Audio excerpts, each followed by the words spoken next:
And this episode of We Need to Talk is brought to you by Black Brewed, the darkest, richest, boldest coffee anywhere. Hey, what's up, everyone? Welcome to another episode of We Need to Talk. I am Malynda, and I'm joined by my co-host, Karmel. What is going on, people? Hope you guys had a great week. I was a little worried there wasn't much to talk about this week. It was kind of slow. It was kind of slow. Yes. Considering how the rest of the year has been. Yes. But we have a few things on the docket today, and I call it, the title is my bad Disney Channel TV show. We got Jussie, Betsy, Cardi, and Joe. That's what we're talking about today. Jussie, Betsy, Cardi, and Joe. So let's start with our favorite person to crap all over, Jussie Smollett. He put himself in this position, though. So all the charges. But did he? Well, he paid to put himself in this position. That's what I don't get about this, because all the charges were dropped. All the charges were dropped, and his record was wiped clean. And the case was sealed. Okay. So let's unpack this. Please, yes. Because I was under the assumption that we knew he made this up. Right. So, first of all, okay, who dropped the charges? Do we know that? The prosecutor dropped the charges. Okay. So to me, I'm like, what do y'all have on the prosecutor? Yes. That's what's going down. The prosecutor's like, oh, okay, let's back off. We forget about all this stuff. Right. The PD is like, no, we're not forgetting about this. They were not happy about the charges being dropped. Rahm Emanuel was not happy about the charges getting dropped, which is very interesting to me because a lot of people were using like, oh, so they're so mad about this, but they're not mad about like the Laquan McDonald case and everything. It's like, yes, it's easy. You can use that as an example, but this was a bad case for Chicago. Like this whole case made Chicago just look like a fool. Yeah, and I get, so I understand why they're pissed off. Like, no, we need to fix this, but all of it dropped. Like, I mean, is the prosecutor not realizing like what you opened up here and what we saw, and now you're just trying to we're good. Like, we all saw this. Right.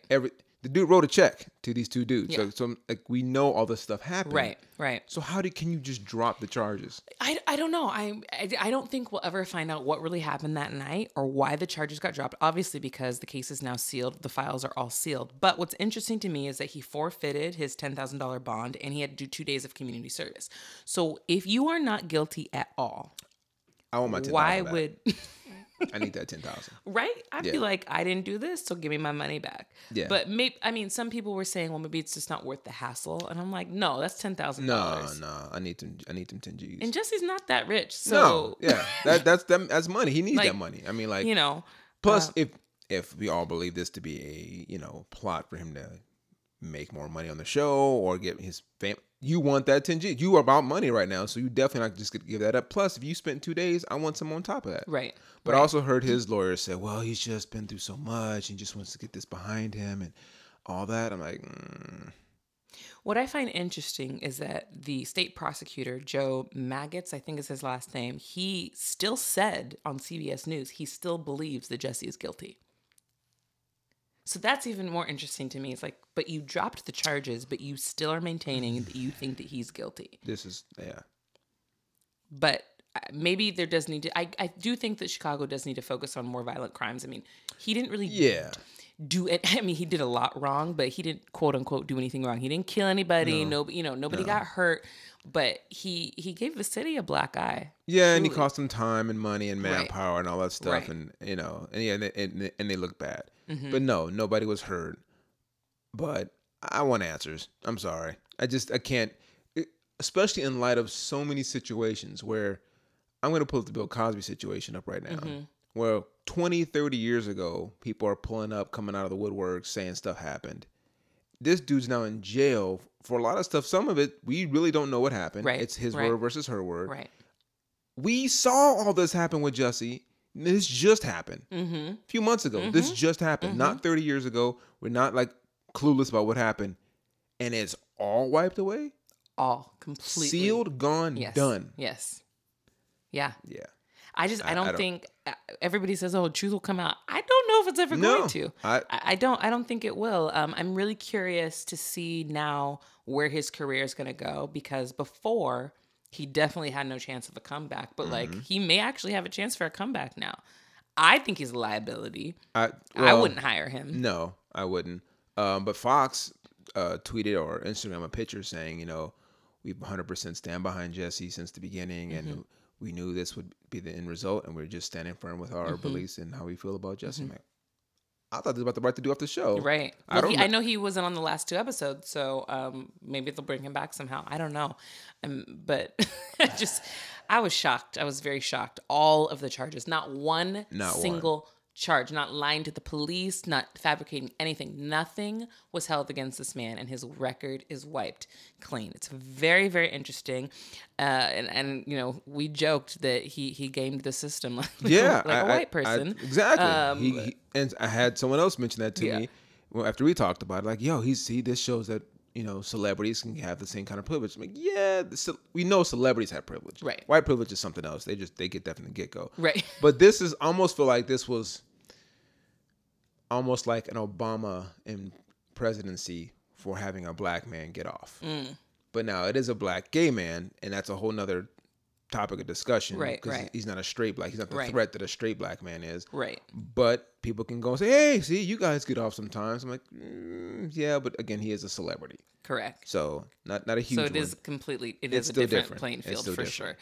So I'm curious to know what your guys' thoughts are about the Jussie case. I know some people are just like, I just want this to be over. I'm sick of hearing about him. But I want to know what happened. I definitely really want to know what happened. I don't know if we will ever find out. But do you think he's not going to get more work from this? I don't know. I mean, like I said, I still think he's a liability. I think if he ever decides to leave Empire, I would be very wary if anybody would hire him. Yeah. And I think I saw that Chicago's trying to do something like with taxes for any studio in Chicago that ends up hiring him anyway. They're trying to blacklist him regardless. Okay. Because of what he made them go through, just with all of the investigation, all the resources that were used on this situation. So we'll see. I don't know. Are they suing Jussie? I saw something like that. I actually hadn't seen that, but I wouldn't be surprised if they did. Yeah. I know they're trying to get him to pay the $130,000 that was spent during the investigation. So we'll see if that actually happens, if he'll actually pay up. That might be all he has left, though. You're right, yeah. He missed 2 episodes, give it a 10G. Yeah, he's short on some funds right now. Yeah. I don't know. And so, now the credibility of those brothers, the Nigerian brothers, is being brought up. And I think Jussie's attorney said that the brothers were in whiteface now. Did you see that? No. Oh yeah, no. There's this. It's hilarious. Now they're accusing the brothers of being in whiteface that night. So that's why Jussie thought that it was 2 white MAGA guys, and I was like, I can't with this story anymore. Wait. They were just doing that for fun? I don't know. Oh my God. But the fact that you know them, the fact that you have a connection with them, you wrote them a check, you texted them, you called them. Also, it's just like your plane came in later than it was supposed to that night. So it probably happened at the wrong time because you were probably hoping that people would be on the street, but it ended up being 2 a.m. I just feel like there's so much. It's exhausting me thinking about it. And then just to wipe it away. And now it's gone. I can't. And now it's gone. Yeah. So we will never know what happened on that fateful Tuesday night in Chicago. But you brought up Bill Cosby earlier, and speaking of Bill Cosby, we need to talk about Miss Cardi B. Yeah. So you got to take lead on this one because I don't even know where to go. Yeah, this is the greatest double standard. Look, I've always said double standards exist, and I don't mind them. Like there is definitely some situations where a man and a woman get, certain passes because they should. Like, look, if you live with a woman as a man or vice versa, and someone's at the door and you don't know who it is, the man goes and checks. If something outside stirring, can you go check on that? No one asked a woman to go do that. That's a man's job, And if a woman is better at cooking, that's okay. That's typically what women are more nurturing and more homemakers. Okay, cool. But then, like, when it comes to sex or, like, money or, like, power and all this, we expect her not to be the same double standard. Right. So what happened with Cardi B, for those that don't know? So if you don't know, that Cardi B was a stripper before she became popular and famous and all that.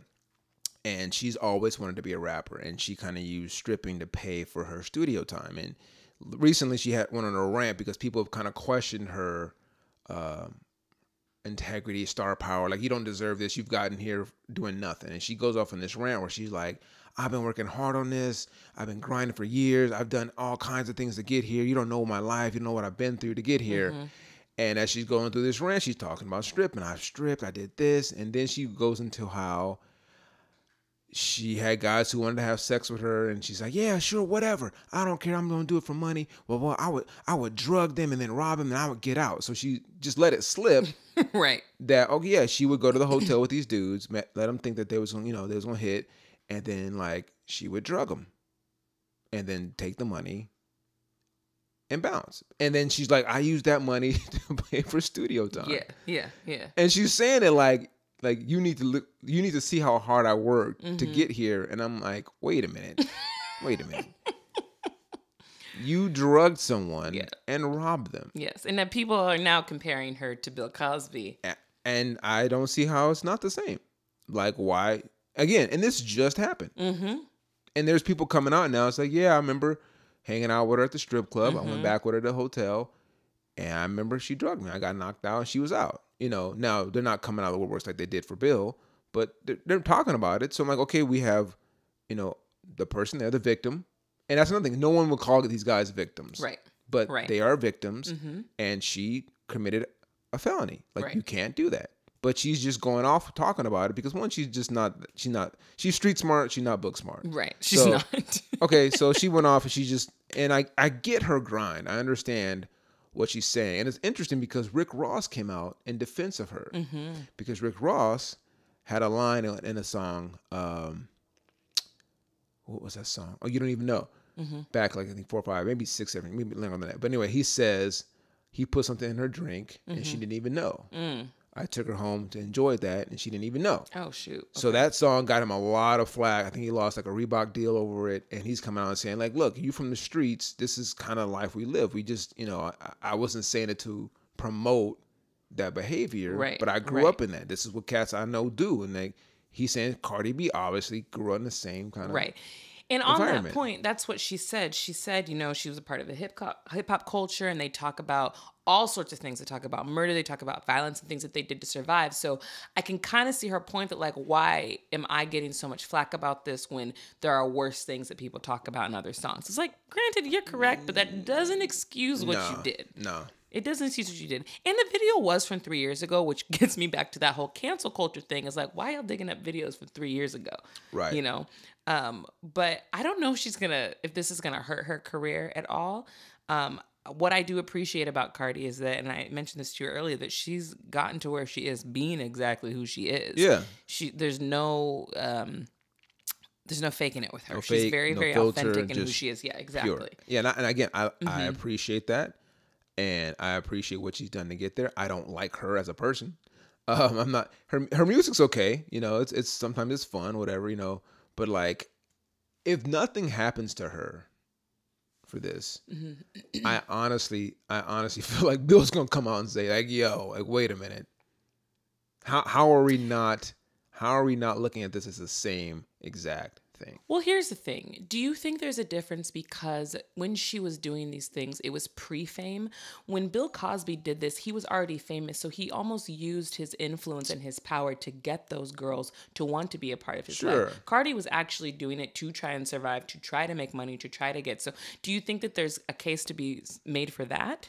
Well, some people believe that these women who Bill were involved with knew that what could happen was I could become famous or I could become, a celebrity myself by being involved with Bill and whatever, and being close to him and partying with Bill. So they went about it to get what they wanted, and then they didn't. So that's why they're coming out now. I didn't get what I wanted, so Bill did this to me. So yeah, and then if that wasn't the case, and he did use his power to influence, still. I think this also goes back to the system is designed, I guess, for men to succeed. It's a man's world. So like, if Cardi's kind of flipping the table and then doing what a man would do, it's okay. Yeah. It's a tough one. This is a tough one. It is, because I feel for her. I don't excuse her actions. Clearly, I'm like, girl, you could have figured something else out. Yeah. But at the same time, I do think that there's a crucial difference between people like Bill Cosby and Harvey Weinstein and Kevin Spacey and all of those people that have all these allegations against them, who are using their fame and power to lure, and R. Kelly obviously, to lure these young people into their beds or into their lives and taking advantage and giving them broken promises. Because yes, if you see this famous person, you're like, oh, maybe he can help me in my career. I'll just hang out with him. If he wants to sleep with me, maybe I'll do that. And then it just goes off the rails. But then is it different if Cardi B knows this man is attracted to her, wants to have sex with her, and she uses that to lure him to the hotel? Because she's a popular stripper and, she's an attractive woman. So this guy's like, I have an opportunity. I have some money. Okay. And just like these women who didn't get the fame that Bill was supposed to be promising them, they didn't get to have sex with her. Right. And then just in a vacuum, just drugging someone. Right. It's just not okay. Yeah, it's not okay.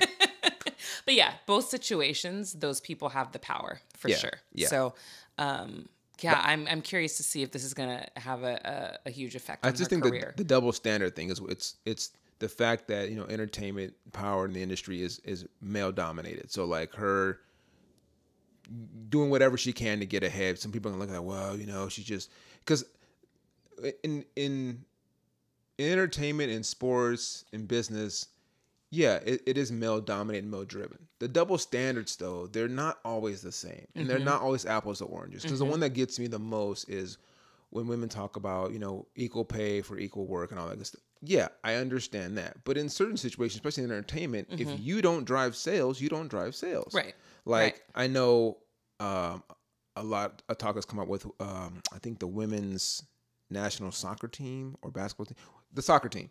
They're more successful than the men. It's like, well, why don't we get paid? Know that. Yeah, they're like, why don't we get paid more? Well, no one watches your games. That's true. It's not that you aren't as talented in your level and in your arena. You just, no one's watching. Right. In tennis, Serena makes as much as the men because people watch Serena. Right. So the double standards don't always apply. And in this case with Cardi B, R. Kelly, and Bill, it's different because, again, she used her allure to get these guys in. Bill used his fame to get those women in. So I don't see why she's not arrested. I don't see why she's not being charged with anything. Well, I think because no one's come forward. Or you said people started to come They're forward? Talking about it. They're not pushing charges yet. Right. Yeah. Well, do you think, okay, so this goes into like a femininity and masculinity thing. Do you think that they won't press charges because they don't want to look weak? That's, as a dude, I would say, yeah. Because one, you feel stupid already. You got drugged and you get nothing, got robbed. Right. So then now you're going to press charges. Well, look, she's got money now. Right. I don't know. I'm interested to see how this turns out, but I have this feeling that if men come forward and they're like, yeah, I remember, it's like, nah, I'm going to press charges. I just need to see it because I do think it plays into this whole feminine and masculine thing with the double standard. It's like, that's why people, when Terry Crews came forward, for example, when he talked about his sexual assault experience, he kind of got clowned. Yeah. But it's like, why is that not just as real of an experience for him as it is for another female? There are predators in all genders. Yeah, this is true. This is true. Because Terry Crews is a big, strong-looking dude, too. So it's like, okay. But if somebody just comes up to you and grabs your junk, like, you don't expect that. Like, what do you know what I mean? You're shocked. Sure. In the moment. Yeah. I get the shock. It's easy to say, like, why didn't you just punch somebody? But, like, if you're shocked in that moment, like, he could have just been frozen still. You don't know. You weren't there. It hasn't happened to you. I think it's very easy to just make an assumption based on how somebody looks, on how they should have responded or reacted. Abuse, though. I mean, did he say it was abuse? But that's what we're calling, right? It's a form of abuse. It's sexual assault. Abuse. Abuse and assault to me are two different things. Okay. So this kind of leads into the next topic with like Joe Biden. And what's her name? Lucy Flores. Yes. So okay. That's so the next on our list. Because abuse, assault. Okay. So if that's degrees of intensity, what did Joe do? Is this considered assault? Well, okay. So if you don't know this story with Lucy Flores, she came out a couple days with an article that she posted. I'm trying to find it right now so that I can actually read you all of it. But basically, she talked about how Joe, when she was working on the campaign, I guess, or when before it was a political career move for her, and she was working closely with the Vice President Joe Biden. He, was touchy-feely with her, but there was a specific moment where he kissed her on the back of the head and smelled her hair. Yeah. Right? Yeah. And he did respond and says that he doesn't believe that he acted inappropriately. And a lot of people came out in support of him saying, like, if you know Joe, he's just very loving, blah, blah, blah. There are other people that came out and were like, yeah, he's touchy-feely, blah, blah, blah, blah, blah, blah. So I think there obviously is a line. You can tell when somebody's being inappropriate or when they're just, that's who they are. Yeah. So is that an assault? In her mind, it is. I don't personally, I mean, it's easy for us to say that doesn't sound like an assault, but we weren't there and we don't know how it felt. I've definitely had people hug me where I'm like, ooh, that was a little too close of a hug, But then when I see them with other people and I realize that's just who they are, then I am able to be like, okay, well, it made me uncomfortable, but I can see that they're not trying to do anything wrong. They're not trying to be inappropriate. They're not trying to make people feel uncomfortable. So it is a perception thing. Well, she described the situation. I guess it was at an event. Yes. Where there was a few celebrities, politicians, and different people around. I think she mentioned Eva Longoria was there, and whatever. So, and then Joe came behind, grabbed her shoulders, kissed her, smelled her hair. So it wasn't like they were in a room alone. It wasn't like he cornered her in in some part of a hallway. Right. It was just like in passing. And she describes it as, again, yeah, I don't want to judge someone's, situation, but to me, she goes over the top in describing this as he grabbed me and caressed me. And it's just very weird when the vice president's just so close to you like that. I'm like, okay, everyone says Joe was like that. Right. So it's not weird. And if you're a politician, you've been around Joe long enough to know that. And in this interview she did, the guy asks her, so can I just be honest with you, the timing of this is interesting. Is this just a political thing? And she goes, yes. She says yes. She says, yeah, he's about to run for president. I just think people should know and be, aware of the type of person he is. Everyone knows who Joe is. Right. You just said this. People know Joe is a touchy-feely guy. Right. So yeah, and he said he didn't think he did anything wrong because that's who he is. That's who he is. So that's my thing though, is if he weren't running, you wouldn't have come forward. Nope. That's what it sounds like. Yep. Now I am not one to question when people decide to come forward with their stories. I know it takes time for certain people to heal, to figure out the best way to do it. They're not sure. I get that. But if you flat out said you're coming forward just because he might be running for president, that just is crazy to me because he was still vice president the whole time. The whole time. He could have been taken out of that position if you had come forward. Why is there any difference for vice president and president? I don't know. I don't know. And when was she when did she decide to come up? She's at the house just chilling like, yeah, I need to talk about the time Joe kissed me in the back of the head. And put his hands on my shoulders. Yeah, it's time. I've healed. It's time. I don't get it. If he smacked her in the butt, if he grabbed her yams or something like that, I could say, okay, that's a bit much, Joe. But he just caressed her shoulders. I've gotten massages from women who were my boss before. Hey, Karmel, how you doing? Whatever. And sometimes it was awkward. I'm like, yeah, okay, I'm good. But sometimes that's who they are. And I'm not going to go out and file or press charges or whatever. Now, someone could say, well, that's just you, Karmel, and you're more confident or, secure and you didn't take it as abuse or an assault or whatever. But she didn't till now. So that, again, like you said, it's why now? And the timing of things for me is important. People will say no, well, when people, come to grips with it or when they have their time, therapy, whatever. Okay, cool. But if you're looking to make a play on something and then someone asks you clearly, is this the issue? And you say, yeah. Do you realize that you're just purely trying to damage someone's reputation for your own gain? Right. There's nothing else for you to gain other than what you get from this person possibly doing something wrong that you felt was wrong? Mm-hmm. I'm pretty sure, like you said, he was vice president, never came up. Mm-hmm. Mm-hmm. 2 terms, right? Right. Yeah. Okay. Yeah. Yeah. You're like, that's all. That's all. That's it.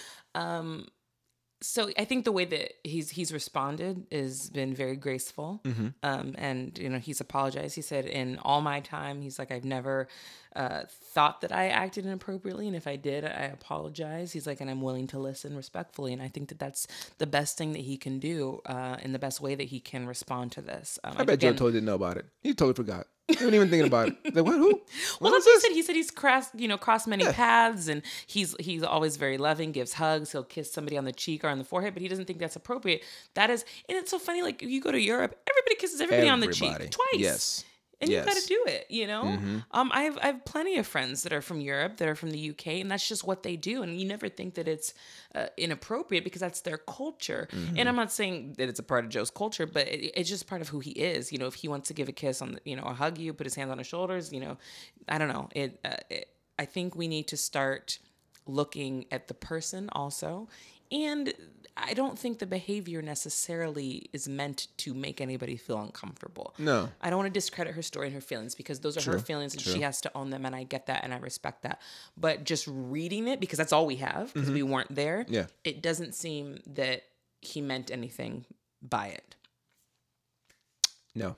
But she obviously meant something by coming out now. For sure. That's the problem. I can see that. So we'll see if he hasn't declared if he's running yet. I still think he should. I think everybody loves Joe Biden, and we'll see if this is going to have an effect on that if he decides to make that announcement. Staying in the political world though, let's talk about Miss Betsy Devos, or Devos, or however you say her last name.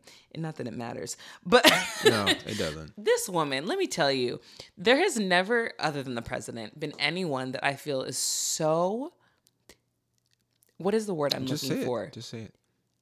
Incompetent. You were nice. I was very nice when it comes to their job. She is just not qualified to be the Secretary of Education. Of education. Like, you can be a secretary of other departments and not seem smart. But not the one of where you're trying to help people be smart. Like, especially when you clearly have a skewed view of how education should be because you've only gone to private schools or been a part of that type of environment. You don't know what public education actually is like, or what it's lacking and what it needs, especially because you keep taking away from it. But Miss Betsy Devos, so they released their 2020 budget, Trump did, and part of the budget that she wanted to adjust was defunding Special Olympics and other programs for people with disabilities. Now, if you hadn't watched this video on C-SPAN, all of the senators were going in on her. Yes. They were just like, why? Like, what did they do to you, basically? Yeah, what did people with disabilities do to you? Like, of all people. We're going to go after these kids with Down syndrome, autism, cerebral palsy. Like, what? Like, they already have a hard life, and now you're taking money away from their programs. So it was a very... it was funny to me to watch it because they kept asking her, why are you taking funding from this? And what is the point for this? And that woman, it kind of takes a lot of talent to never answer a question that is asked of you. She is great. She is great. If there was a department of that, she should be the secretary of whatever that is, because she is amazing at that. It's incredible. She just did not answer the question. Not one time. They still don't know why she thought that this would be a good thing to do, to take funding away from the Special Olympics. But Trump, on his white horse, decided to swoop in and decide that, no, we are going to fund it. So me, in my mind, I'm like, did you stage this to be the hero? Because one, I don't trust Trump as far as I can throw him. Two, I think he will do anything to be in the spotlight and make himself look good. So I'm wondering if he said this and then he came back and was like, well, I'm going to decline it so that I look like the good person. Makes you think, I didn't think, that for him, that makes sense. That makes sense for him. For her, in this bill, and this, again, so not only are they cutting back all funding for Special Olympics, she gave an executive increase of 15%. So all her people are making more money, but they're cutting funding for Special Olympics. And again, how stupid can you be to think no one's gonna say anything? Right. No one. Well, that's what she was banking Everyone's thinking, what are you doing? Right. Every person asked her, like, why? And one guy was specifically asking Special Olympics, can you talk Special Olympics? She went to every other possibility other than the Special Olympics. And then they're just laughing. They're like, what are you doing? But this is not abnormal for her. She gets questions all the time about her policy and her changes, and she never answers them. So then I'm like, when Drexel was here last week, and we talked about, policy changes, and I'm like, we don't always have the power to get what we want because, the people in charge, we didn't put them there. And this is a person we didn't put there. So she was put there by Trump. It took a 51-50 vote to get her through. And I think Mike Pence was the deciding vote. And it's the first time in history that ever happened. Yeah. So it's obviously no one wanted her there. So then I'm asking, well, how was she there then? How was she consistently messing up, not getting it right? She didn't even know in an interview about how her own home state's education was going. I know. This person asked her several questions about Michigan's test scores, the rates, funding. And she's like, I really don't know. I haven't looked into the books yet. I haven't gone there. She hadn't been there. And this is the Secretary of Education for our country. And there's no wonder why we're so far behind like every other major country. Yep. But then again, we didn't put her in there. So I had to look and see, how did she get in there? Well, one, she comes from a $1 billion family. Then she married into a $1 billion family. And then her brother is the founder and creator of Blackwater. And if you guys don't know what Blackwater is, any like Navy SEAL movie you've seen where like some private group comes in to save the day, it's not the Marines, it's not the military, it's like some other that's Blackwater. They're like the top private funded military group in our country. And so she's very well connected. So okay, that's why she's there. And all money talks. Exactly. It has nothing to do with qualifications, or even the desire to want to help. There's no desire to want to help with her. Like we're talking about education, right? education for children, and you couldn't care less. I never understand cutting back funding for any education. Right. Like how I can understand maybe not adding more year by year or whatever, but cutting funding? Like have you seen how stupid people are on TV? I mean, this country's only getting dumber, and then our president's not helping. Like, we cannot cut funding for education. I know. And then I didn't know much about her until recently. And now I see this is our Secretary of Education. Like, yeah, this is great. Yeah, this is awesome. This is who's running our country, guys. Yeah. But I'd love to hear you guys' thoughts on the whole budget, about this administration, any thoughts on Betsy Devos. So make sure that you continue to comment and leave us any questions you may have or any things that you think that we need to talk about on Facebook, Instagram, and Twitter. Again, Facebook and Instagram are at We Need to Talk the Podcast, and Twitter is _ We Need to Talk _. And we release, obviously, videos every Monday. And as I said before, every episode we love to end spotlighting on an organization or community or a person that is doing good in the world. And who do we have this week? And this week we are spotlighting Los Angeles Mission. If you don't know what Los Angeles Mission is, they raise funds to help the homeless community. And if you don't know how bad the homeless count in Los Angeles is, I just did the research for this. So last year, the count for homeless in the United States was 550,000, and 53,000 are in Los Angeles County, with 18,000 on Skid Row alone. Wow. Yeah. So that's of the whole state. Yes. 10% of the whole state's homeless population is in LA County. Wow. Is in LA County. Okay. So Los Angeles Mission is doing incredible work with raising funds. They found housing.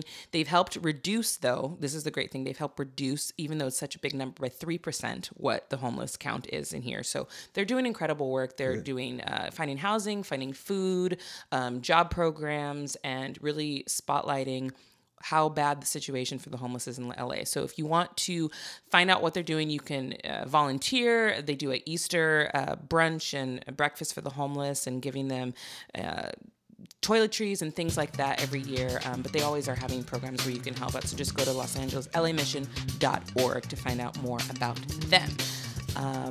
So thanks for tuning in. It was a good discussion. And please comment, let us know what you guys think. Comment, subscribe, talk to us, message us, and we will write you back. All right. Y'all be good. All right. We'll see you next week. Bye.